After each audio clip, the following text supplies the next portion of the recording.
Croeso eto, neu am y tro cyntaf, I sianel YouTube Tabernacl Heddiw. Cyn gwasanaeth heddiw ar orffennaf y 5. Cyn i'n gweddio eto, bydd y gwasanaeth yma yn gyfrwng I ddod â clod I Dduw a bendith a bydd I ni. Mae'n galwad I addoli heddiw yn dod o Salm 95. Dewch, canwn yn llawen i'r arglwydd, rhwng blwydd o'r foledd I graig ein hiachawdwriaeth.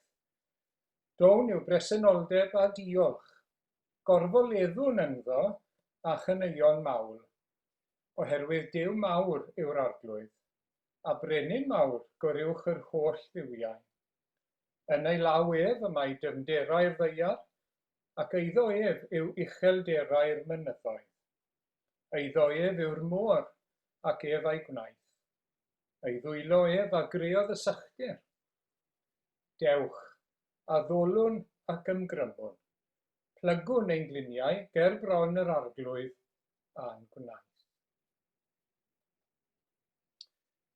Mae'r darlleniad o'r ysgrythur heddi yn dod o Efengyl Luc a phennod 15.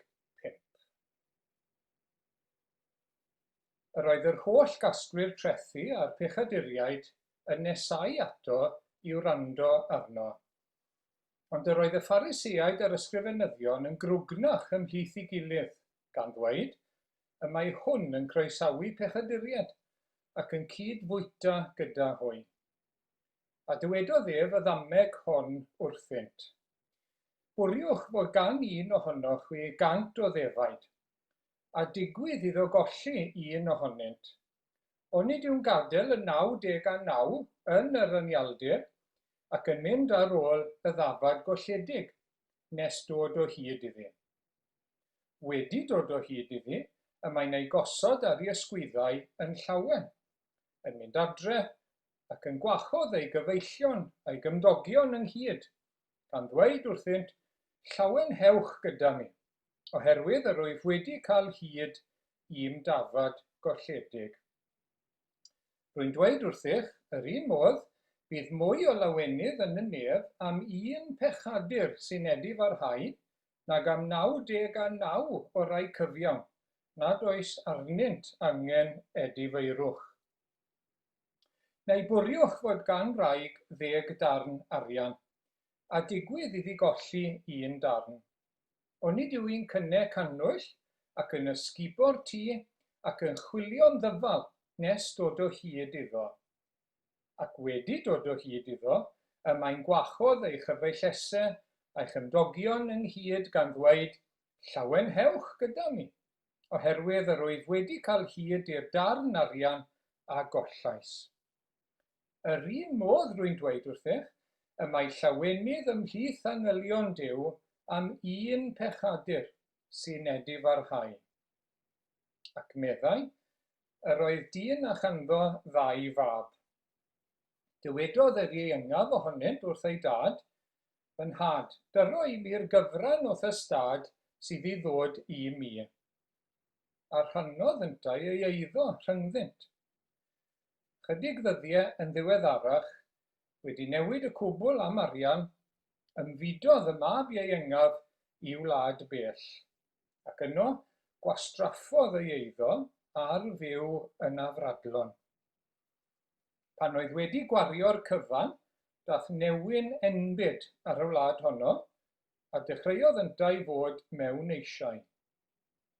Aeth ac ymlynu wrth un o ddinasyddion y wlad, ac anfonodd hwnnw ef i'w geiau I ofalu am y moch. Buasai'n falch o wneud pryd o'r plisg yr oedd y moch yn ei bwyta, ond nid oedd neb yn cynnig dim iddo. Yna daeth ato ei hun a dweud, faint o weision cyflog sydd gan fy nhad, a phob un ohonynt yn cael mwy na digon o fara, a minnau yma yn marw o newyn. Fe godaf, ac fe af at fy nhad, a dweud wrtho, fy nhad, pechais yn erbyn y nef ac yn dy erbyn di. nid wyf mwyach yn heiddi fy ngalw'n fab i ti, cymer fi fel un o ddweision cyflog.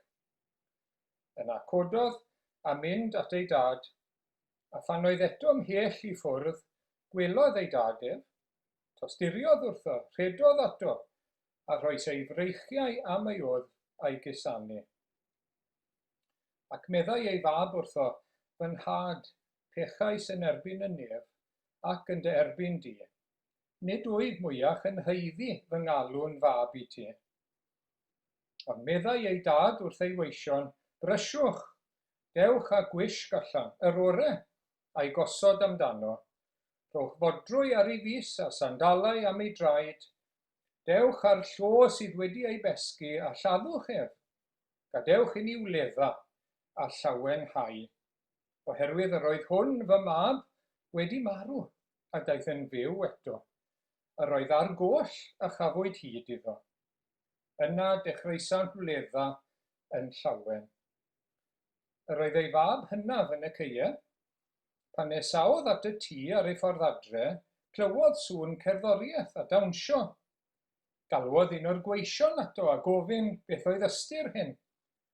Dy frawd sydd wedi dychwelyd, meddai ef wrtho, ac am iddo ei gael yn ôl yn holliach, y mae dy dad wedi lladd y llo oedd wedi ei besgu. Digiodd ef, a gwrthod mynd i mewn. Daeth ei dad allan ei gymell yn dair i'r tŷ, ond atebodd ef, yr holl blynyddoedd hyn bu yn was bach i ti, heb an i fyddhau erioed i thorchymyn, ni roddais erioed i mi gymaint am mynd gafr i mi gael gwledda gyda'n cyfeillion. Ond pan ddychwelodd hwn, dy fab sydd wedi difa dy eiddo gyda ffeteiniaid, lleddais iddo ef y llo oedd wedi ei besgu. Yn hentyn meddai'r tad wrtho, yr wyt ti bob amser gyda mi ac mae'r cwbl sydd gennyf yn eiddo i ti. Yr oedd yn rhaid gwledda a llawen hau, oherwydd yr oedd hwn dy frawd wedi marw, a daeth yn fyw. Yr oedd ar goll a chafwyd hyd iddo. Ni'n diolch i'r arglwydd am ei air sanctaidd ac yn gweddio am ei fendith ar y gair i ni heddiw. Amen. Wel, gawn ni droi nawr at yr arglwydd mewn gweddi. Gawn ni geisio wyneb Duw. Diolch eto arglwydd am gael dod ger dy fron di. A diolch bod ni yn cael dod yn enw ac yn heiddiant ac yn hyfiawnder Iesu Grist. Diolch bod ffordd wedi ei pharatoi ac wedi ei threfnu ar ein cyfer. Ffordd a drefnwyd cyn bod amser. Ffordd newydd wnaed yn Iesu Grist i basio heibio uffern drist. Ffordd a balmantwyd ganddo ef o ganol byd i ganol nef. Ac o arglwydd i ni'n dod yn enw Iesu Grist felly i nesau ato ti nawr o arglwydd i daddoli di, i geisio dy wyneb di o arglwydd, i ddod am deisyfiadau ger dy fron, i ddod â mawl a diolch i ti. Ac o arglwydd i ni wedi cael ein atgoffa yn y salm dy fod ti'n dduw mawr iawn, dy fod ti'n dduw gogoniaethus. Ac o arglwydd i ni yn addef hynny eto ger dy fron. Ti yw y gwir a'r bywiol dduw, yr unig dduw, creawdwr nef a deiar, y Duw tragwyddol, y tu hwnt i bob mesur, y tu hwnt i amser heb ddechrau na diwedd iddo. Duw sanctaidd a glân, sydd yn trigo yn y goleuni na allen ni gyrraedd ato ein hunain. O arglwydd, diolch dy fod ti'n sanctaidd felly, ac yn bir, ac yn lân, ac eto yn drigarog, ac yn raslon. Dy fod ti yn hael, ac yn garedig, dy fod ti'n dosturio. O arglwydd i ni'n daddoli di, yn dad, yn fab, ac yn ysbryd glân, yn un Duw bendigedig. Ac o arglwydd i ni'n diolch nawr am yr hyn i ni wedi cael ein atgoffa amdano ti yn y damhegion i ni wedi ei darllen. Dy fod ti yn llawn trigaredd a gras. Ac o arglwydd i ni'n gweld yn nameg y Mab Afradlon, dy ofal, fel y tad yn y ddameg, dy ofal di fel ein crewr ni, fel ein cynhaliwr ni. Dy ofal di trosom ni arglwydd ac yn ni weld dy ddarpariaeth di, ti wedi rhoi bywyd i ni, ti wedi rhoi anadl i ni, ti wedi rhoi doniau i ni, ti wedi rhoi y byd i ni, dy fyd di, dy greadigaeth di. Ac o arglwydd i ni'n diolch i ti. Ac i ni'n dymuno arglwydd defnyddio ein bywyd, defnyddio ein hanadl, defnyddio ein doniau i wasanaethu, i addoli, i ogoneddu ac i fwynhau di o arglwydd. O, i ni'n gweddio nawr y byddu di arglwydd yng nghanol ein bywydau ni. Y byddwn ni yn dy adnabod di trwy yr arglwydd Iesu, ac y byddwn ni'n rhodio gyda thi, y byddwn ni yn ddiogel yn dy law di, ac yn ni'n diolch am y darluniau ni wedi cael yn y damhegion o dy berthynas di o arglwydd gyda dy bobl di. Rhai oedd ar goll wrth gwrs, ond nawr wedi ei cael yn ddiogel, wedi ei harbed. Ac o arglwydd i ni'n diolch am ddarlun y ddafad. Nawr yn cael ei chario ar ysgwyddau y bugail. O, i ni'n diolch am y darlun hwnnw heddi arglwydd, ein bod ni fel dy bobl, fel dy blant, yn cael yn cario. Sylweddoli bod dafad yn drwm, ond does dim ots am hynny, does dim ots pa mor drwm yw ein pwysau ni fel petai ni'n beichiau ni, wyt ti yn ein cario ni. Ac wyt ti'n ein cario ni yn ddiogel wrth gwrs i'r gorlan. Ac wyt ti'n ein cario ni fel dy bobl i'r gorlan yn y nef. Ac i ni'n diolch am hynny arglwydd.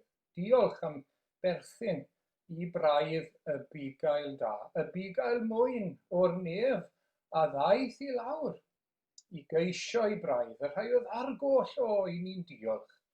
I ti wneud hynny yn yr arglwydd Iesu, dy fab anwyr. Ac o arglwydd i ni'n diolch am ddarlun y darn arian wedyn. Oedd ar goll, ond wedyn cafwyd hyd iddo fe. Ac o arglwydd i ni eisiau bod fel y darn arian yn dy law di hefyd arglwydd. I ni eisiau ti ein gwario ni, i ni eisiau ti ein defnyddio ni yn dy wasanaeth, fel yr wyt ti yn gweld yn dda. Di ni ddim eisiau cadw'n bywyd i ni'n hunain fel petai, neu di gymryd gafael ohono ni, neu di ein defnyddio ni, neu di'n gwario ni o arglwydd yn y dyddiau hyn, yn ôl dy wyllus di o arglwydd. Ac wedyn i ni meddwl am y mab ddath nôl, ac o arglwydd bod e wedi cael y fath groeso. Diolch arglwydd i ni wedi profi dy groeso di hefyd. Ti sydd yn cynnal ni bob amser fel ein crewr. Oedd ti'n cynnal y mab ifanca pan oedd e bant yn bell. Pan oedd e'n gwastraffu ei amser a'i eiddo a'i fywyd yn llwyr. Ac fel yna oedd ni. Ac eto, ti oedd yn cynnal, ti sy'n cynnal bob un arglwydd, y rhai sy'n dywadu di heddiw. Ti sy'n rhoi anadl iddyn nhw i dywadu di. Mae hynny'n rhyfeddod i ni. Ti sydd yn cynnal ac yn nerthu rhai sy'n cerdded bant oddi wrtho ti o arglwydd. O, wyt ti mor amyneddgar. Wyt ti mor drigarog ac mor dosturiol. Ac o arglwydd ti oedd yn cynnal y mab arall hefyd. Yr un oedd wedi pwdi. Yr un oedd yn rhoi gwasanaeth allanol, ond dim gwres yn y galon o gwbl. Eto ti sy'n cynnal y pechadur parchus. Ac falle'r un sy'n gwrthod plygu ar hyn o bryd. Ti sy'n ei gynnal eto ac yn ei gadw. O, arglwydd wyt ti'n rhyfeddol. A pan i ni'n dod ata ti wedyn ni, mewn edifeirwch, i ni'n cael y fath groeso. Nes bod ti'n edrych allan amdano ni. Nes bod ti'n disgwyl amdano ni, yn cofleidio ni, yn cusanu ni. O, ni'n rhyfeddu. Dyma beth i ni wedi brofi yn yr arglwydd Iesu Grist. Wrth droi ato fe ac wrth ymddiried ynddo fe. O, i ni'n diolch bod ni wedi profi i ti afael yno ni. O, diolch arglwydd, i ti dywall dy gariad ar led yn ein calonnau ni. I ti'n gwasgu ni'n dyn trwy dystiolaeth yr ysbryd glân a'r sail a ddiwydion y Beibl. Ac o arglwydd diolch bod ti wedi rhoi gwisg i ni. Gwisg hir bod ni'n perthyn i'r teulu brenhinol fel petai, i deulu Duw nawr, a wedi cael modrwy yn arwydd bod ni'n perthyn, bod enw'r teulu arno ni, a bod awdurdod gyda ni, dy wasanaethu di a dy gynrychioli di. Ac wedyn ni bod ni wedi cael sandalau ar ein trai, bod ni ddim mewn ceithiwed nawr, bod ni ddim yn gaeth weision, neu fel rhai oedd wedi cael ei gorchfygu a'i concro, na, i ni'n rhydd. Mae gyda ni fuddugoliaeth yn Iesu Grist. O, diolch arglwydd. A helpa ni fel dy bobl i fyw fel dy bobl di, fel dy blant di. Ac diolch am y dathlu, diolch am y wledd. Helpa ni arglwydd i wledda arno ti bob amser, i lawenhau yno ti arglwydd o hyd. Helpa ni wledda heddi ar dy berson, ar dy dosturi, ar dy drigaredd, ar dy ddaioni, ar dy ras, ar dy ddarpariaeth i ni yn yr efengyl. Helpa ni arglwydd i wledda arna ti ac ar dy addewidion a byddi di gyda ni, na lle mae'n gwahanu ni oddi wrth dy gariad yng Nghrist Iesu. O, helpa ni i wledda arglwydd yn dy bresenoldeb ac yn dy gwmni heddi. Ac bod ni methu bod yn yr un ystafell, i ni'n gwledda gyda'n gilydd ar yr arglwydd ein Duw ac ar yr arglwydd Iesu Grist. Ac o arglwydd i ni'n gweddio bydd y gair heddiw yn fodd i alw eraill i ddod ata ti hefyd. Yn fodd i oleio meddyliau a calonnau dynion arglwydd i weld ei hangen, i weld ei cyflwr ger dy fron, ond wedyn i droi ac i ddod ata ti. A diolch arglwydd bod na le i ddod. Diolch bod na ffynon i'n glanhau ni, bod ffynon wedi ei hagor i bechod ac aflendid ar groes Calfaria. O, i ni'n diolch am Iesu Grist heddi. Diolch am oen Duw sy'n tynnu ymaith bechod y byd. Diolch bod annwyl fab wedi dod i ddangos i ni y tad, y neb am gwelodd i awelodd y tad, yn llawn gras a gwirionedd, yn dod o arglwydd i fyw bywyd cyfiawn, i ddangos beth yw gwir gyfiawnder, i garu Duw a'r holl galon, a'r holl enaid, a'r holl feddwl, a'r holl nerth. Diolch beth ni'n gweld ym mywyd Iesu Grist. Ond diolch am ei aberth wedyn yn ein lle. Diolch am yr iawn, oherwydd bod wedi talu wedyn a'i fywyd ei hun, a'i waed, dros ein pechodau ni, yn anghyfiawnder ni, fel bod derbyniad, fel bod y croeso yma. Diolch bod wedi talu unwaith ac am byth. Diolch am y groes, diolch am yr atgyfodiad. Diolch bod e'n eistedd yn y nef nawr i'n cynrychioli ni a sicrhau derbyniad. Diolch y bydd e'n dod eto i orffen y gwaith a'n derbyn ni yn y nef gyda chorff newydd sbon, lle byddwn ni mewn nef newydd a deiar newydd, heb bechod, ond ar ddelw Mab y dyn. O, diolch am yr efengyl. Yn gweddio dros ein gilydd yn yr eglwys, gweddio i ti'n calwnogi ni yn nerthu ni. Ni'n gweddio dros ein hardaloedd ni yng Nghymru arglwydd, ac yn gofyn i ti eto i alw llawer, i achub eto, i ni gael gweld ffrwyth i air yr efengyl yn ein dyddiau ni. Hyd yn oed y dyddiau hyn arglwydd. Ac o arglwydd ni'n cofio am frodyr a chwiorydd sydd yn dioddau oherwydd bod nhw'n Gristnogion, ddim yn cael bwyd fel pawb arall oherwydd y feirws, cael ei amddifadu, cael ei gadael naill ochr, ac hefyd yn cael ei herlyd i farwolaeth, dal i fod o cynnal nhw a chadw nhw, a bendithio nhw. Ac o arglwydd deled y deyrnas, megis yn y nef, felly ar y ddeiar hefyd. Bendithio llywodraeth yn gwlad ni, o arweiniad o arglwydd, o ddoethineb, o ras. Ni'n gweddio bydd rhyddid i'r efengyl yn parhau. Bydd yr efengyl eto yn llwyddo yn ein tir. Derbyn i arglwydd, yn enw ac yn haeddiant Iesu Grist. Amen.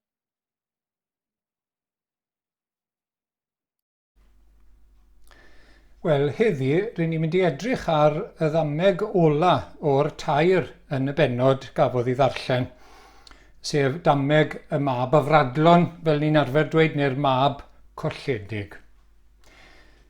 Bob dydd, ers dyfodiad Covid-19, i ni wedi bod yn cael diweddariad ond i ni, update, gan arweinwyr San Steffan a Chaerdydd. Yn aml iawn gan y prif weinidog a'r gweinidog cyntaf. Ac mae yna neges i bawb. Sut mae eu penderfyniadau nhw nawr, eu polisïau nhw yn effeithio ni. Ni fel teuluoedd, ni fel unigolion, yn ein gwaith ni wrth gwrs, yn yr ysgolion ac y maes iechyd. Ac mae'r ddameg yma gan yr arglwydd Iesu hefyd yn cynnwys neges i bawb. Sym ots pwy ni. A sut mae ein penderfyniadau ni nawr yn effeithio ein perthynas ni a Duw a gwir safon ein bywyd ni. Mae'n dweud lot fawr wrthon ni hefyd am Dduw, am gymeriad Duw, fel i ni'n ei weld wrth gwrs yn ei fab, yr arglwydd Iesu Grist. Wel nawr te, cyd-destun y damhegion hyn, y tair dameg a dweud y gwir, yw beth i ni'n clywed ar ddechrau'r bennod. I ni'n gweld bod Iesu nawr mewn cysylltiad gyda dau grŵp o bobl. Y casglwyr trethi a'r pechaduriaid, yn yr grŵp cyntaf, a'r Phariseaid a'r ysgrifenyddion. Nawr, y casglwyr trethi oedd Iddewon oedd yn gweithio i'r Rhufeiniaid. Yng ngolwg llawer o'n nhw'n fradwyr wrth gwrs, gweithio dros y gelyn.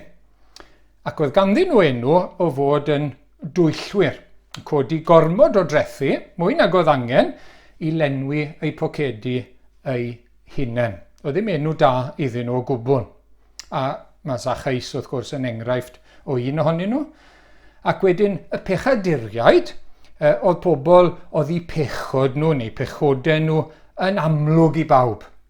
O'n nhw'n droseddwyr. Heddi byddech chi'n gweud oedd record gyda nhw, record troseddol yn dyfa. Falle bod nhw'n feddwon. Heddi falle bydden nhw ar gyffuriau ac yn troseddu mwyn cynnal hynny. Ac byddai rhai o'i plith nhw falle yn Biteiniaid ac yn bobl oedd wedi mynd ar y llwybr anghywir. Wedyn ni ar ochr arall, oedd gyda chi'r Phariseaid a'r ysgrifenyddion. Arweinwyr crefyddol. Pileru'r gymdeithas ar y pryd. O'n nhw'n gwybod cyfraith Moses yn yr Hen Testament ac y dehongliad wedyn, o'n nhw'n darllen dehongliad ohono fe, oedd yn cynnwys cannoedd o reolau ar gyfer bywyd bob dydd. A dyna oedd rheol i bywyd nhw. Ac o'n nhw'n byw i gadw'r safonau moesol a chrefyddol hyn. Ac o'n nhw'n bobl barchus iawn. Nawr mae pob un ohono ni sydd yn gwrando heddi nawr, wrth natur i ni'n ffito rhywle yn y ddameg ac i ni yn perthyn i y naill grŵp neu'r llall. Ond mae yna eraill ohono ni yn brofiadol o'r derbyniad. Y croeso gafodd y mab ifanca, y Mab Afradlon nawr, wrth o nôl gytre. Rheini sydd yn Gristnogion. A mor bwysig heddi nawr, wrth i ni wrando ar y ddameg a chydig o sylwadau, mor bwysig yw bod ni'n agored nawr i y neges gair Duw i ni heddi, i chi a fi heddi, a bod ni'n gadael i'r arglwydd i siarad â ni trwy ei air, ond bod ni'n barod i wrando ac i dderbyn. A beth i ni eisiau wneud, i ni eisiau edrych ar y ddau fab yn ei tro, yr ifanca, yr hynna, ac wedyn niwn ni edrych ar y tad. Nawr, mae'n hollol amlwg y byddai rhai oedd yn clywed y ddameg gyntaf gan Iesu yn deall yn iawn pwy oedd pwy. Casgwyr trethu ar pechaduriaid oedd y mab ifanca, y Phariseaid a'r ysgrifenyddion oedd yr hynna. A mae'r tad yn ddarlun o Dduw, wrth gwrs, Duw y tad. Ond Duw y tad hefyd fel mae wedi dangos ei hunan i ni yn ei fab, yr arglwydd Iesu Grist. Mae e'n Dduw ein crewr a'n cynhaliwr. A dyna beth mae'r tad yn golygu fan hyn. Mae'n grewr i ni. Fe sydd wedi'n creu ni, fe bia ni. A mae'n ein cynnal ni. Mae'n garedig. Mae'n amyneddgar. Mae'n cynnig pardwn. A mi fod e'n llawn trigaredd a gras. Wel nawr te, awn ni at y mab ifanca. Mae e'n awchu yn dyw e. Mae'n methu aros i adael gartre. Mae ar frys mawr i gael etifeddiaeth ei dad. Stoc siwr o fod, byddai'n rhaid i werthu i gael arian. A mae'n cael e cyn amser. Dwi'n eisiau aros nes bod ei dad yn marw. Mae eisiau enjoyo ei hunan nawr. Dwi'n eisiau meddwl ymlaen, dwi'n eisiau meddwl am y tymor hir. Ac mae e'n drist. Mae e'n llawn balchder a mae e'n hi iawn. Yn y ffordd mae e'n trin ei dad. Dyw e ddim yn barchus. Dyw e ddim yn ostyngedig. Does dim anrhydedd. Dyw e'n anrhydeddu ei dad. Yn hytrach mae e'n hunanol tu hwnt. Dim ond cael beth mae e moyn. Dim ond cael beth mae e eisiau nawr. Dyna gyd sy'n bwysig. Chi'n gweld, a dyma sy'n drist, mae'n methu dychmygu a gallai fe fod yn hapus heb dorri bant o'i dad a'i reolaeth arno fe. Mae hwnna'n drist iawn iawn. Ond erbyn y diwedd, wrth gwrs, mae'n profi y llawenydd a'r apusrwydd mwyaf wrth ddod nôl. Dyw e ddim yn cael pleser yng nghwmni a chymdeithas ei dad. Unig werth ei dad iddo fe nawr yw ei ffortiwn e. Ei arian e. I ariannu amser da. Does dim awydd i helpu gartre. Does dim awydd i wasanaethu fel mab ifydd. Dim eisiau gwybod am ddisgyblaeth gan ei dad neu hyfforddiant neu cyngor. Heb sôn am gwmni a chariad.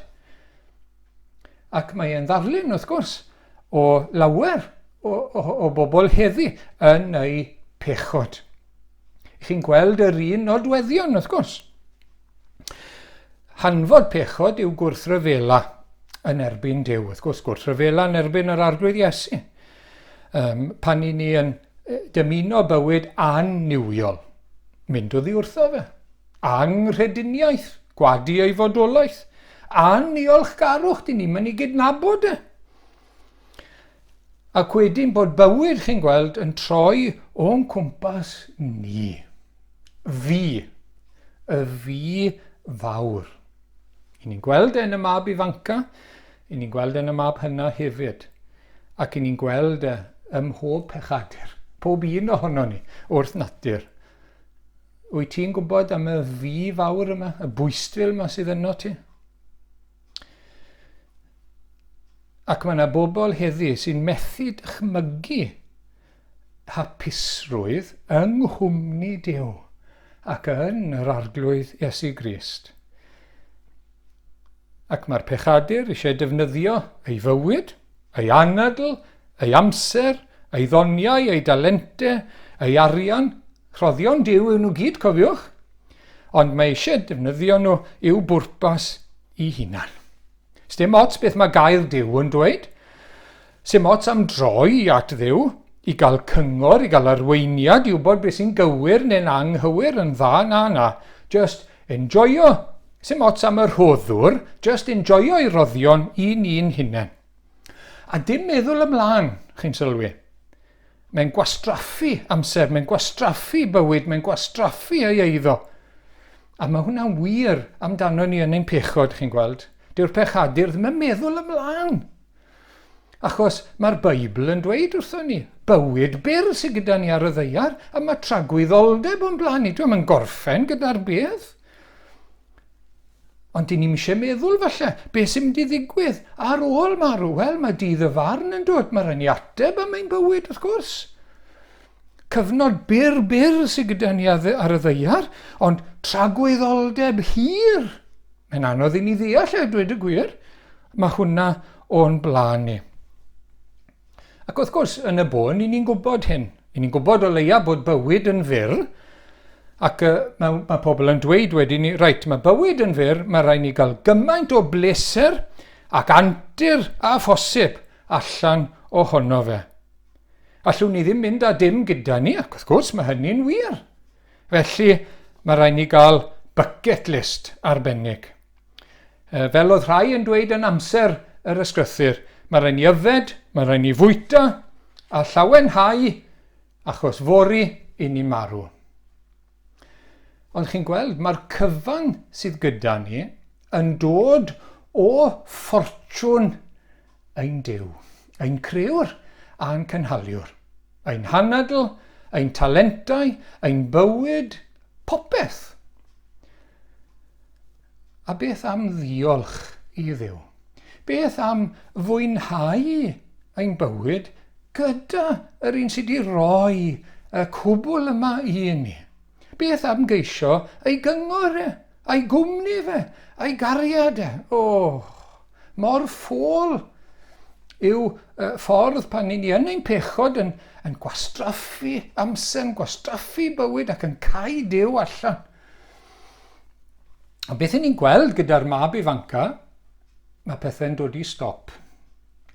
Mae'n cyrraedd y gwylod, mae yna newyn yn dod, mae'r arian yn redeg allan. A chi'n gwybod, yn y pen draw, dyma'r peth gorau ddigwyddodd. A mae'n gallu digwydd yn diwe, heddi wrth gwrs. Mae'r arian yn gallu dod i ben. Mae iechyd yn gallu dod i ben. Mae gwaith yn gallu dod i ben. Mae ffrindiau yn gallu cefnu oherwydd amgylchiadau. Ac mae mewn cyflwr, does neb yn cynnig roi dim byd iddo fe. Mae pobl yn gallu blino, rhoi, maen nhw'n gallu colli ymynedd gyda pobl sy'n gwastraffu bywyd, gwastraffu cyfleoedd maen nhw wedi cael. A mae mewn cyflwr triennus. Mae'n byw ar fwyd y moch, beth oedd yn aflan i riddew wrth gwrs. Ac llawer heddi. Maen nhw'n byw bywyd, falle'n llythrenol ar alcohol a chyffuriau. Ond hefyd ar bethau eraill yn ysbrydol, i ni'n cefnu ar Dduw ac i ni'n byw ar bethau gwag. Hynny yw, i ni'n byw ar roddion Duw heb Dduw. A maen nhw wag, hebddo fe. Beth bynnag yw nhw. Bethau materol, pleserau, adloniant. Maen nhw wag, hebddo fe. Maen nhw'n ofer. Maen nhw byth yn digoni. Mae'r enaid yn starfo. Nawr, ydy'r enaid yn starfo? Wyt ti'n gallu gweld y hunan heddiw? Ydy'r mab ifanca'n rhyw ddarlun ohono ti? Ydy ei agwedd yn cyfateb, yn dangos beth yw agwedd di at Dduw ac at yr arglwydd Iesu? Ond tybed wyt ti wedi dod i'r un fan? Ydy'r bybl wedi byrsto? Wyt ti wedi bwrw'r gwaelod falle erbyn heddi? Wyt ti'n gallu gweld gwagedd y cyfan? Wel, mae'r ddameg yn dweud wrthon ni, does neb wedi mynd yn rhy bell yn ei bechod. Does neb yn rhy ddwfwn yn ei bechod. A mae Duw yn galw arno ni. Yn wir, mae'n disgwyl i ni ddod nôl ato fe. I ni ddod nôl at ein crewr a'n cynhaliwr a'i nabod yn iawn fel ein tad. Wedyn, i ni'n dod at y mab hynna. Ac mae ei wahanol. Mae wedi aros gartre, ond eto, dyw ei berthynas a'i dad ddim yn iawn. Dyw e ddim yn nabod ei dad a gweud y gwir. A mae e'n siŵr i fod e'n haeddu popeth gallai gael gan ei dad a mwy. A mae e'n teimlo nawr bod ei dad yn neud sbort am ei benne mewn gwirionedd wrth erbyn y mab arall yn ôl. Yr un gwastraffus yma, yr un ofer, fel petai dim byd wedi digwydd. Does dim gair i ddweud y drefen wrtho fe, does dim gair i gosbi fe, dim byd. A mae wedi dod nôl o'r gwter. Wel, mae'n ei sbort am ei benne. Mae'n teimlo wrth gwrs y dyle'r tad i godi fe yn uwch a gwrthod y mab arall. Dyna bydde'n iawn. Ond eto i gyd cofiwch, mae'n ddarlun o bechadur. Mae yna bechaduriaid sydd ar goll a mae bywyd nhw yn racs, ond mae yna bechaduriaid parchus. A dyma i ni'n gweld gyda'r Phariseaid a'r ysgrifenyddion. Ac ydy, mae yn hunanol hefyd, chi'n gweld. Mae e'n credu bod ei weithredoedd ei ymdrechion wedi bod fel gwas bach, mae'n gweud, i'w dad, chi'n gweld? A mae'n haeddu cael ei godi'n uchel a'i dderbyn. Ac fel yna, mae'r pechadur parchus.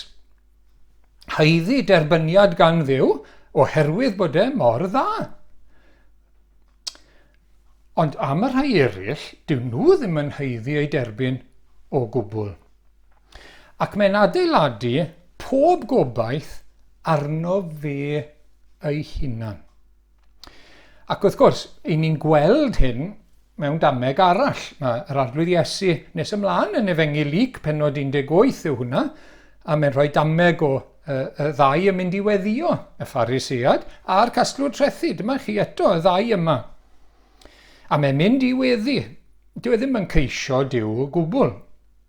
Ond mae'n canmol ei hunan o flaen Duw. A mae Iesu'n dweud dyw i weddi fe ddim yn mynd mellach na'r siling.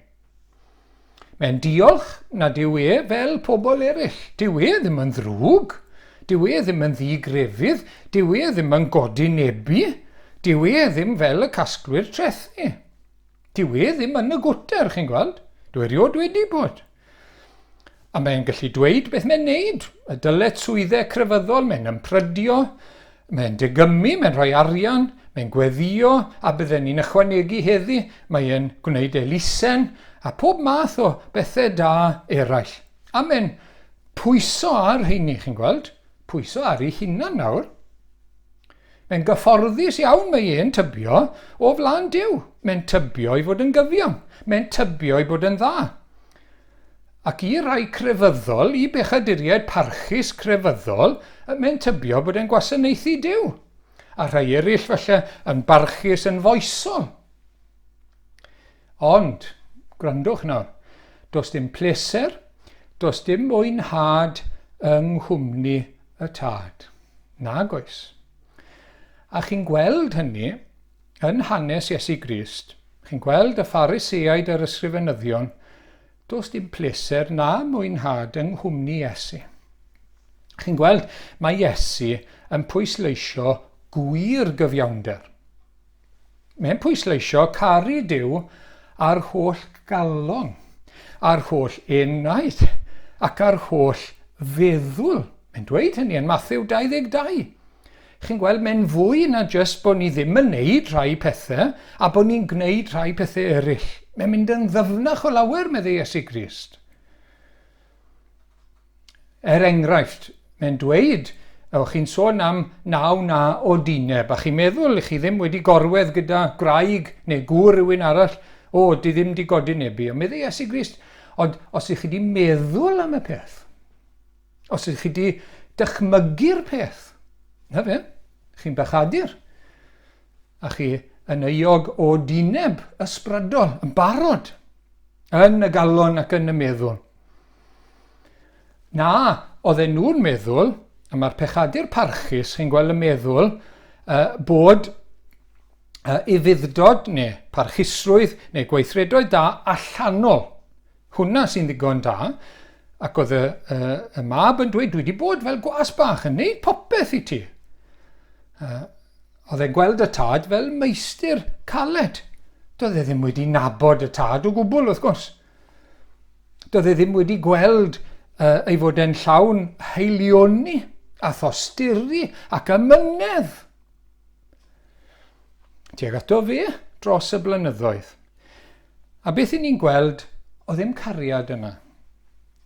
Oedd ei galon e'n oer. Oedd ei galon e'n galed, chi'n gweld? Oedd e ddim yn ufuddhau o gariad. A dyw e ddim wedi deall pwysigrwydd trigaredd a maddeuant. Dyw e ddim wedi gwneud y mwyaf o fod yn agos at ei dad. Hynny oedd e'n agos yn ddaearyddol. Doedd e ddim yn agos mewn gwirionedd. Gallai fe di dysgu gymaint. Gallai fe di nesau ato fe. A mae'r un peth yn wir amdano ni sydd yn bechaduriau parchus. Rhai yn grefyddol, rhai yn foesol falle. I ni wedi cael dylanwad yr ysgol. I ni wedi cael dylanwad yr ysgol Sul. I ni wedi cael dylanwad capel falle arno ni. Beth arddelchog wrth gwrs. I ni ddysgu elfennau am Dduw, am yr arglwydd Iesu, ac am fywyd tragwyddol. Ond dyw e ddim wedi wneud yn fawr o'r cyfle. Chi'n gweld beth yw pwrpas hwnna i gyd? I ddod i nabod yr arglwydd Iesu, i ddod i nabod Duw trwy Iesu Grist. Awr ydy hyn yn dy ddisgrifio di heddi. Wyt ti yn bechadur parchus? Wyt ti'n bechadur crefyddol? Wyt ti'n bechadur moesol? Wyt ti'n meddwl heddi taw'r golwg allanol da sy'n bwysig? Heb feddwl am y galon, a'r cymhellion, a'r meddwl. Wyt ti'n fodlon cael goleuni gair Duw? Wyt ti'n fodlon cael goleuni Iesu Grist ar dy feddyliau ac ar dy galon di heddi? Achos beth mae goleuni gair Duw yn dweud wrthon ni yw bod pawb yn bechadur. Roedd y brawd hynna ddim mor wahanol i'r brawd ifanca, wrth gwrs. A di ni ddim. Dyw'r pechadur parchus ddim mor wahanol i'r un llai parchus mewn gwirionedd. Odi, dy ddwylo di heddi, wir yn lân ger bron Duw. Oddi wrth gasineb. Oddi wrth odineb fel o'n i'n gweud yn y meddwl. Beth am chwennych eiddo rhywun arall sy'n un o'r 10 gorchymyn? I ni eisiau cymharu, ni eisiau cadw lan gyda beth sy'n gan eraill, neu falle pasio nhw o ran i statws a'i llwyddiant a beth sy'n ganddyn nhw. Beth am fod yn eiddigeddus o eraill, yn lle llawenhau a llongyfarch a dymuno'r gorau i'n cymydog? Di ni'n i caru nhw wedyn ni, i ni'n bechaduriaid wrth gwrs. A mae hwnna heb sôn am gau Duw allan o'r galon, ac o'r meddwl, ac o'r enaid, o'r fi go iawn. Ond mae yna gysur fan hyn hefyd, yn y ddameg. Chi'n sylwi, mae'r tad yn cymell hwn hefyd yn dair. Derau yw'r ledd, derau i ymuno yn llawenydd y teulu. Ac yn drydydd nawr te, newn ni edrych ar y tad yn y ddameg, ac mae'n ddarlun o Dduw y tad wrth gwrs, ac i ni'n nabod trwy y mab, yr arglwydd Iesu Grist. Dyma fe ein crewr a'n cynhaliwr. Mae'n gyfoethog, mae'n holl gyfoethog wrth gwrs, ac mae'n rhoi i ni o'i gyfoeth. A'i fwriad yw i ni gael perthynas agos, gariadus, fel tad a mab. Dyna sy'n yn y ddameg, wrth gwrs, mae'n cynnwys pawb, mab a merch wrth gwrs. Beth i ni'n gweld amdano fe? Wel, mae'n raslon. Mae'n garedig. Mae'n hael at y ddau fab. Fe sy'n cynnal i ffortiwn ni, sy'n cynnal i'r un gwrthryfelgar ac ofer pan mae'n rydeg bant ac yn gwastraffu ei fywyd. Ac fel yna mae Duw, fel yna mae'n crewr ni. Tasau pobl yn ei weld e. Fe sy'n cynnal y rhai sydd ddim eisiau fe yn ei bywyd. Fe sy'n rhoi anadl i'r person sy'n ei wadu fe. Fe sy'n rhoi nerth i'r sawl sy'n cerdded bant oddi wrtho fe. Fe sy'n rhoi donia a talentau i'r rhai sy'n ei defnyddio nhw mewn ffordd gwarthus. Fe yw ein cynhaliwr ni. A fe, wrth gwrs, y tad nawr te, fe sy'n cynnal y brawd hynna hefyd. Oedd pob cyfle gyda fe i fod yn agos. Oedd e'n barod i ddysgu, barod i'w hyfforddi fe. Ac fel i ni'n gweld, Mae hwnna'n ddarlun o fel mae Duw yn dangos ei hunan i ni. Mae gyda ni'r Beibl yn ein iaith yn hunan. Gallwn ni fynd i ddysgu amdano fe yn yr ysgol Sul neu yn y capel neu yn yr eglwys. Pam? Mwyn i ni nabod a'i garu fe. A dod yn debyg iddo fe, wrth gwrs. Ond mae mor amyneddgar yn dyw e. Ond yw'r tad fan hyn. A mae'n ddarlun o'n Duw ni, wrth gwrs, yn amyneddgar. Pan mae'r brawd hynna mor oer ac mor galed, pan mae'r ifanca mor wyllt ac mor styfnig a gwrthryfelgar a eisiau mynd mor bell ag y galle. Mae mor amyneddgar, mae mor drigarog, mae mor dosturiol. Felna mae Duw. Felna mae'r arglwydd Iesu, wrth gwrs. Dyma i ni'n gweld ynddo fe. Mae'n drigarog, mae'n raslon. A mae'n ein galw ni heddi, mae'n ein gwachodd ni, mae'n ein cymell ni i ddod ato fe mewn edifeirwch. Fel gyda'r mab ifanca, mae'n disgwyl, mae'n edrych allan, a bydd e'n rhedeg ato ni ac yn ein croesawu ni. Mae'n llawenhau pan fydd pobl yn troi ato fe o ddifri. Beth bynnag i cefndir nhw. Dyna ni'n gweld yn y ddwy ddamau gyntaf yn arbennig, a'r drydydd wrth gwrs, y bugail a'r weddw. Maen nhw'n cael y ddafad a'r darn arian. Beth maen nhw'n wneud? Galw ffrindiau. I gael parti, galw nhw. Ac dyna'r llawenydd sydd yn y nef. Mae gymaint o bobl yn meddwl mae spoilsport yw Duw, chi'n gweld? A does dim byd yn bellach o'r gwirionedd. Dyma beth mae Salm 16:11 yn dweud.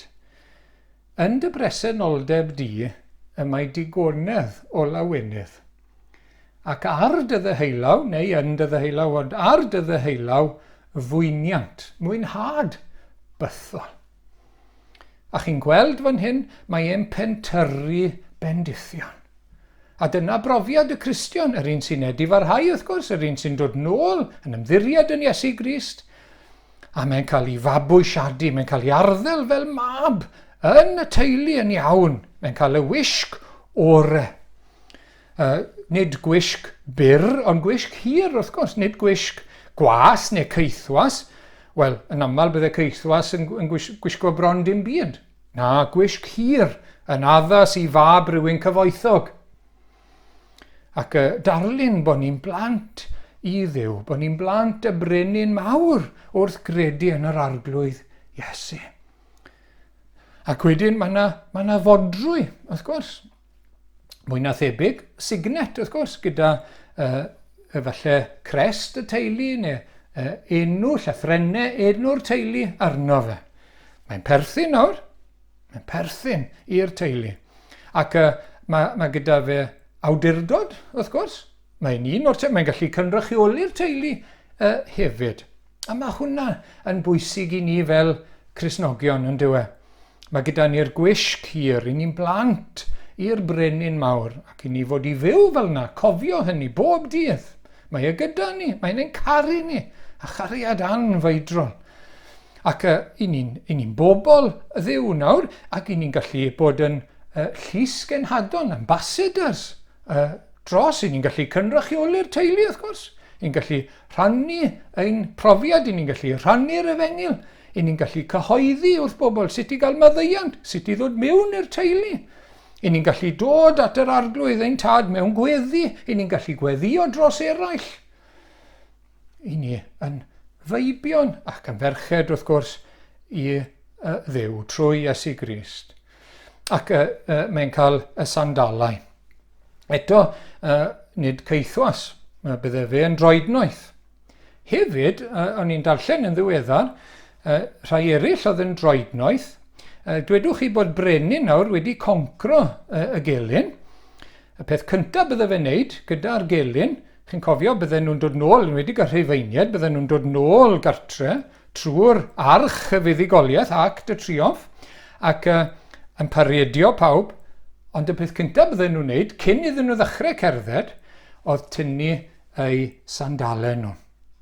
Oedd e'n arwydd bod nhw wedi cael eu concro, chi'n gweld. Ond wedi cael ei concro. Awte, mae hwnna'n hyfryd yn dywe. I ni wrth ddod at ddew trwy Iesu Grist, trwy droi nôl at yr arglwydd Iesu.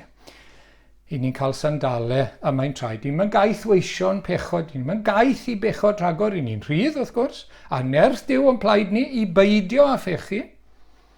A dyn ni ddim dan oruchafiaeth Satan. Na, dim o gwbl. I ni ddim yn droednoeth nawr, dan law y gelyn, chi'n gweld, dan law Satan. Na, i ni'n perthyn i'r arglwydd, i ni'n perthyn i'r arglwydd Dduw trwy Iesu Grist. I ni'n rhydd i fwynhau a gwasanaethu Duw, ac mae gwledd. Ac i ni'n cael gwledda ar ei gariad, ar ei gwmni, ar ei ras, ei drigaredd tuag ato ni, ei ffyddlondeb i ni, a'i ddaioni. O, mae e'n hyfryd, mae e'n fendigedig. A mae e gyda ni, chi'n gweld, a gyda pobl Dduw wedyn ni'n gwledda gyda'n gilydd wrth gwrs ar yr arglwydd Iesu ac ar ein tad nefon. Eraill, gyda'n gilydd i ni'n rhai, i ni'n byw ar faddeuant, ond i ni'n byw ar drigaredd, i ni'n byw ar ras, i ni'n byw ar haeddiant rhywun arall, haeddiant yr arglwydd Iesu Grist. Ac mae'r cyfan wrth gwrs i ni yng Nghrist. Sut mae Duw yn gallu wneud hyn? Sut mae'n gallu, dyna beth oedd y brawd hynna ddim yn deall, sut mae'n gallu derbyn pechadur? Heb edliw ei bechod o gwybod gair, doedd ddim yn cael gorffen i speech wedi feirwch hyd yn oed. Sut mae Iesu Grist yn gallu cynnig hyn i ni? Oherwydd ei gyfiawnder oherwydd ei fywyd ar y ddaear. Mae wedi caru Duw a'i holl galon, a'i holl feddwl, a'i holl enaid, a'i holl nerth wrth gwrs. Ac wedyn, mae wedi rhoi ei fywyd i lawr ar y groes. Mae wedi rhoi ei waed fel yr anifeiliaid yn yr Hen Testament. A mae hwnna'n clirio ein dyledio ni, mae'n clirio ein pechodau. Mae'n clirio ac yn glanhau ac yn golchi pob aflendid. Ac felly, pan ni'n dod wrth bwyso ar Iesu Grist, i ni cael croeso, ni'n cael ein cofleidio, ni'n cael cwtsh mawr gan Dduw ei hunan, y Duw sanctaidd yn Iesu Grist. A beth sy'n allweddol wrth gwrs yw, o'n rhan ni nawr, mae rhaid edifarhau. Ac ni'n gweld beth sy'n digwydd gyda'r mab ifancan. Drist iawn, dyw e ddim yn digwydd gyda'r mab hynna. Mae'r mab ifanca yn dod at ei hunan, medde'r ysgrythur, mae'n dod at ei goed. Mae'n cofio ffordd oedd ei dad yn trin y gweision, heb sôn am y teulu, pa mor garedig, pa mor hael, pa mor deg oedd e. A mae'n gweld ei ffylineb. Mae wedi pechu yn erbyn y nef ac yn erbyn ei dad, ac yn erbyn dynion. A wedyn ni, mae'n dweud hyn, mae'n gweld hyn, ond mae'n neud rhywbeth amdano fe hefyd. Mae e'n codi a mae'n mynd. Mae'n newid y cyfeiriad. Mae'n mynd gartre. Mae'n dechrau'r daith na'n nôl. Ac wrth gwrs, mae rhaid i ni edifarhau. Mae'r arglwydd Iesu yn gorchymyn i ni. Edifarhewch. Mae teyrnas Dduw wedi dod yn agos. Come on! Mae rhaid i ni nawr i adael o leini gair Duw i ddod i'n meddwl a'n calon ni. Oedd y mab hynna'n gwrthod. Peidiwch a bod fel y mab hynna fan hyn nawr. Peidiwch. Gadewch i air Duw ddod. Gadewch i ni gyfadde a cydnabod ein pechod. Gadewch i ni droi. Mae angen i ni wneud hyn y tro cynta. Mae rhaid edifarhau y tro cynta. Pan mae cwrs yn bywyd ni'n mynd bant oddi wrth yw, mae rhaid ni droi. A falle bod rhaid i ti wneud hynny heddi, wel dere, wneud i droi nawr. Mae'r arglwydd yn barod i dy dderbyn di. Mae'n disgwyl amdana ti. Bydd e'n cofleidio, bydd e'n gafael yno ti ac yn dy fendithio di. Ond wrth gwrs, fel Cristnogion wedyn, mae angen i ni edifarhau bob dydd, ond dim yn yr un ystyr. I ni yn byw nawr ar drigaredd Duw, wrth gwrs, ac i ni'n dyhau am fod yn sanctaidd, i ni eisiau dod yn fwy tebyg i Iesu Grist, ond i ni'n llithro ganwaith yn ein bywydau, ar ein ffordd, ar ein taith newydd ni. Ond, mae eisiau ni, wrth gwrs, i edifarhau, nid newid holl gwrs yn bywyd, i ni ar y cwrs iawn, ond mae rhaid ni edifarhau i gadw'n perthynas a'r arglwydd yn iawn, i'w fwynhau e. Wel nawr te, diolch heddi am y ddameg. Diolch am y darlun hyfryd yma o Dduw. A beth ni'n gweld yn ei fab, Iesu Grist. Ydy'r ddameg yn dangos i ti, allu di weld bod ti'n debyg falle i'r mab. Hynna neu'r ifanca, mae'r ddau yn ddarlun o bechaduriad. P'un bod ei bywyd yn ofer neu'n barchus. Wyt ti'n barod nawr i edifarhau am y tro cyntaf a throi cwrs dy fywyd i gyfeiriad Duw. Mi gei di groeso, gei di brofi ei gariad, ei dderbyniad, a'i fyddeuant llawn wrth bwyso ar Iesu Grist. Ei fywyd perffaith a'i aberth droso ti, a'i farwolaeth yn dyledu ar y groes. A mae hwnna'n gwaranti, mae garanti o bardwn llawn i bob pechadur sy'n dod ato fe. Ac fel Cristion heddi, wyt ti'n gwledda ar ei gariad? Wyt ti'n gwledda ar ei ras? Wyt ti'n gwledda ar ei gariad a'i gwmni? Bwysig bod ti'n cadw'r sianelau ar agor, bod ti'n darllen ei air ac yn gweddio arno fe ac yn rhodio gydag e. Wyt ti'n byw fel mab, fel atifedd, fel person rhydd, i goncro pechod yn nerth yr arglwydd?